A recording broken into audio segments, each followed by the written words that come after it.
time for the 49ers Rush Podcast. All right, we are at number 13 of the 49ers roster countdown. Javon Kinlaw.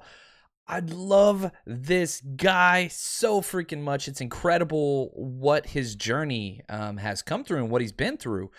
Just an incredible player with an incredible story that's overcome insane odds to get where he is. Has he had some issues since he's got to the NFL? Of course he has. Those have been very well documented with the knee issues, the surgery. We'll see here. Now, what we're going to do today, we're going to see some highlights from his rookie year. We're going to go through his medical history. We're going to go through his personal history, and we're going to look forward. We're going to try to see what it is that the 49ers can get from him. And why do I have him so high on this list? Number 13, as far as biggest impact on the 2022 season. And to be honest with you, I wanted to go higher. I was struggling keeping him this low. I wanted him to go higher. But Javon Kinlaw is such a key piece to the 49ers and what their defensive entire agenda is for building long-term success. Now, he wears jersey number 99. He is a behemoth of a man, 6'5", 319 pounds. He's only 24 years old. Entering into his third season, came out of Charleston, South Carolina, played at Goose Creek High School, and had quite the journey. He did not qualify academically. Again, you look back into what he has been through to get to where he is, incredible. Homeless, living out of a car, all these different things while trying to play football in high school and all these things. It was a lot. It was almost too much for him. And, I want to give a shout out to the coaching staff at South Carolina, Will Muschamp in particular, who believed in this kid, got behind this kid, and basically said, hey, we're going to create a long-term plan for you to get to where you can come play for us. I had to go to community college, all those different things. But, the journey for him was difficult from the start. His mother immigrated to Washington, D.C. from Trinidad and Tobago back in 1995. Financial uncertainty, place to place, all those things. He didn't start playing football until he was a sophomore in high school. At this freakish size, it's insane to me. But what happened was he didn't qualify academically to get a scholarship. So he went to junior college, got healthy, lost a lot of weight, started doing very, very well academically, then was able to transfer to South Carolina. And once he got there, for the Gamecocks, it was just unreal. Listen to this, 2017. He won the Team Nutrition Award and lost a lot of weight. He's a gym rat now, but until you meet your needs, food, shelter, clothing, you can't do things like work out in the gym and play football. That's way down the line, and it took a solid infrastructure to get him to where once his basic needs were met, the kid could thrive. He just needed... He needed to get to where he didn't have the upbringing that a lot of players got that are in the NFL. And that's one of the things that makes it so special about him is because of what he's overcome. 2018, Joe Morrison Award. 2019, Tenacity Award. Unselfish Teammate Award. Most Productive Player on the Defensive Award. Joe Morrison, Most Valuable Player on the Defensive Award in 2019. And the Dr. Harris Pastides Outstanding Student Athlete Award. That's freaking incredible. You go from not qualifying academically to being the most outstanding student athlete award at the college level. It's not about intellect whenever it came to Kinlaw. It was about food and shelter. And so seeing him overcome those things is incredible. And again, I'm not even done with the awards. 2019 First Team All-SEC, First Team All-American from the Associated Press. Just insane what he has done, and his biggest responsibility is being a father. He does have a daughter, Eden, now, which gives him all the motivation that he needs. Now, let's throw in some highlights. Let's put that up there right now. This is from his rookie year. You can see him, big number 99 with the yellow dot on him. Now, he's had some viral videos. His first viral video was that of him walking around with a dead squirrel in his mouth. He's a country boy. Said he eats them consistently. Now, he has missed time, and that's kind of been the issue. He missed the last 2 games of the regular season, his rookie year, 2020, with a knee issue. They had hoped that he could rehab the knee. That's what they were hoping for through the offseason. Just lingering. Ended up missing week 1. He said, screw it, put me in there. Played, weeks 2 through 5, limping around. And just everybody realized long-term, this isn't what's best for you. This isn't what's best for the 49ers. We thought we could rehab it. We were wrong. Knee tendonitis was thrown around. So they sent him to the same doctor that did Nick Bosa, that did Jimmy Garoppolo surgery, had it redone. Now, he's... all intents and purposes, everybody's saying he's way better off now, that things are good for him and that he is feeling much better. Well, I don't believe the 49ers on a lot of injury things. And so I didn't believe this at all. And I was like, he's probably going to start on the PUP, whatever. He did not. The 49ers came out yesterday and announced he is not going to be on the PUP. Now, that doesn't mean he's out of the woods yet. Here is Kyle Shanahan talking about not only Kinlaw, but fellow teammates Aziz and Mike McGlinchey. McGlinchey, Kinlaw, and Aziz are all in the same boat. They're all cleared to practice, but they all had some pretty serious surgeries. So they're cleared to practice, but we're going to take it easy with them. So it won't be every day. So they're cleared, but it's not all over. You know what I mean? Like there's more to it than that. My assumption... again, this is just my assumption. And again, the first hurdle is cleared. It's going to be a 1 day on, 2 days off type of a thing for probably the majority of training camp. Now, I think the next hurdle or time frame that would be important is that first preseason game. Can you get to that 1 day on, 1 day off thing? Because again, you're not trying to get them back to full speed for week 1. That's not what it is. You're trying to get them back to full speed for October, November, December, January, February. Like, everybody wants to put this week 1 focus on things because the immediate impact, and I totally get that. That's not it. That's not the goal of this team. This is a team with higher aspirations and bigger hopes. And so you are trying to get him for a playoff run, not week 1 versus the Bears. Now, yeah, he's going to play week 1 versus the Bears, but is he going to get 70 defensive snaps? No. Is he going to get more time off? Yes, he should. Is he going to be inactive for some practices? He should. And that's okay. That's not a bad thing. You just got to give him some time. Now, you look at him, he's only played 18 out of the possible 33 regular season games in 2 years. Not ideal. Missed 2 his first year and missed almost all of them last year. Now, the 49ers need this pick to pan out. There's no doubt about it. And, the fan or the uninformed content creator, I'm trying to choose my words carefully here, will say he's got to be great because we traded DeForest Buckner for him. Well, that's if you don't understand the ramifications of the trade, because that's entirely not true. You traded DeForest Buckner for Jimmy Ward, Eric Armstead, and Javon Kinlaw.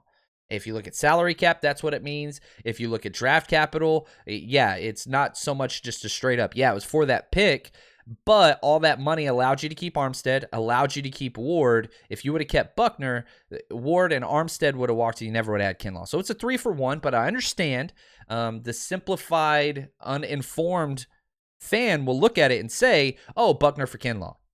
Has Kinlaw been as good as Buckner? Hell no, he hasn't. But again, that's not the way the trade worked out. So if Kinlaw does pan out, that's going to be huge, just from a perception standpoint. Also, which doesn't really help him or affect him, but he was, the 49ers were sitting at pick 13. That's what they got for the Buckner trade. You had Tristan Wirfs just sitting there on the clock at 13. They swapped picks, fell back one pick, and the Bucs moved up and got Wirfs, which Wirfs is playing all-pro level left tackle already. Now, he's not an all-pro because Trent Williams, we ended up getting later in that draft, he almost should have been a unanimous. He missed by 1 vote last year, but that's hard because Wirfs and Kinlaw, they're going to be connected. Wirfs is looking freaking insane, and Kinlaw struggled. Now, his play's been good. We'll get into that in a second, but if you look at it again, what did the 49ers get whenever they fell back that 1 pick? Well, all right. One of my favorite things to do is to go through these trades and to play the what-if game, right? So the 49ers were at 13. They fell back 1 pick. The Bucs jumped up, okay? So here's what the 49ers got, number 14 and a 4th rounder, number 17. They gave up number 13 and a 7th, number 245. So they jumped up 120 picks for that 4th rounder. Well, they didn't keep that 4th rounder. They packaged that number 117 pick, the 4th rounder, with the number 31 and the number 176 to go get Brandon Ayuk at 25. So what's better again? Now, again, you can't really boil this down to this player for that player, but if you don't fall back, you don't get Brandon Ayuk. They didn't have the draft capital to do that. And so Ayuk has been incredible. Now, has he lived up to the number 25 pick? I think he has. You look at that draft class, yeah, he's right there. He's been fine. But Kinlaw's a little bit underperformed because of medical history. Now, I will say this, and, this is another issue that gets lost in the whole Buckner trade. You had Robert Saleh, you had Kyle Shanahan, you had John Lynch, all of them come out saying, we want to get better against the run in the middle. Buckner's not the same player as Kinlaw. Yeah, they might play the same position, but completely opposing players as far as what they accomplish. Forrest Buckner is a swim move, finesse, pass rusher from the inside, which is incredible, and Buckner's one of my favorite players in the NFL. Kinlaw is not that. Kinlaw is a stout anchor, stuffing D lineman, and that's what they wanted to do. They wanted to stop the run from the inside and allow their linebackers to clean. That's why Fred Warner was an All-Pro afterwards. You go back to 2020 when he was an All-Pro, it's because they stacked inside and it allowed the linebackers to run free. So it's a philosophical difference on personnel that has allowed Fred to be what Fred can be. And they chose that because they didn't want teams running up the middle. They want to make them one-dimensional. Then you can allow your pass rushers to go get them. That helps your secondary out. It's just a philosophical front 7 to back 4 understanding. It's awesome. So anyway, now let's look at his combine performance, which, he didn't do a lot of the workouts. He did have that knee issue. But listen to this, just pure metrics. 93.5% of all defensive tackles in the NFL. He's in the top 93.5% in height, top 90% in weight, top 94% in arm length, top 85% in hand size. He is an athletic human freak when you look at him. He's gigantic. Closest athletic comps, there weren't many. I found one defensive tackle that I thought was close, Cameron Hayward, who's incredible, and the other one was Laramie Tunsil, the offensive tackle. Like, this is the company he keeps. Freak athletes, gigantic. Obviously drafted in the 14th overall pick of the 2020 draft. And if you look at his rookie year, started 12 games, played in 14, had that pick 6 against Goff, which was Goff's last touchdown pass for the Rams playing the 49ers was a pick 6, which is awesome. 4 pass breakups. He gets his hands up very, very well. That size he uses well. 1.5 sacks, 33 tackles, 3 tackles for loss, 4 quarterback hits. Now, if you look at what he did last year, made 4 game appearances, 8 tackles, 1 quarterback hit. He was hobbling. His snap count was low. It wasn't who he is. So, what do we have now? Let's look at 2022. He spent all of minicamp and OTAs rehabbing with Kalia Davis on the side of the field, looking good, man. He's in the gym. That dude is a gym rat. He's there all the time. Shanahan and everybody keeps saying he's here all the time. Like, he's here all the time, which is awesome. You want those players that have that chip on their shoulder. And this, obviously, with Kinlaw's, issues with the media, which I don't want to say media, just one person, but, people calling him out because of injury history and making fun of him and things like that. He's got a chip on his shoulder, and he will fight back. I mean, this is somebody that's overcome so much adversity. He's not going to sit there and let, choose my words carefully, somebody just pick it for clicks, and whatever. So this is an important season. It really, really is. And he's got all the motivation in the world. Now, again, the fact that he's not on the PUP is so important. It's huge. I did not expect him to be cleared. I thought he was going to be on the PUP for sure. I was wrong. I was so wrong on this, and I'm thankful that I'm wrong. I just want to see him put it in. I don't even care about stat projections. That's not what I want.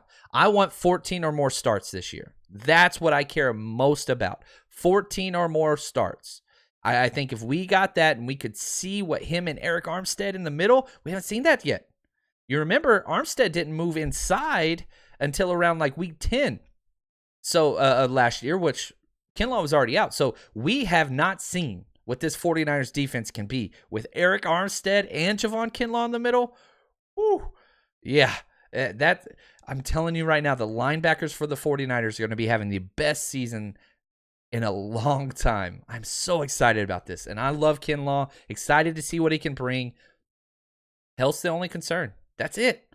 And so if he can conquer that, which it seems like his knee's doing well, if he can just stay healthy, ooh, this defense could be good, man. At top 5, it's funny, like, you don't like projecting entire units.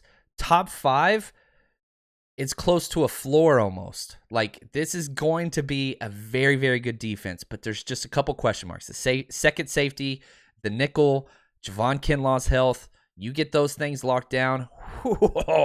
You're talking about maybe the best defense in the NFL, which would be so welcomed by the faithful. Want to say thank you to Anthony and Josh for all of their background research on this. Number 13, Javon Kinlaw on the 49ers roster countdown, and we're just going to keep going.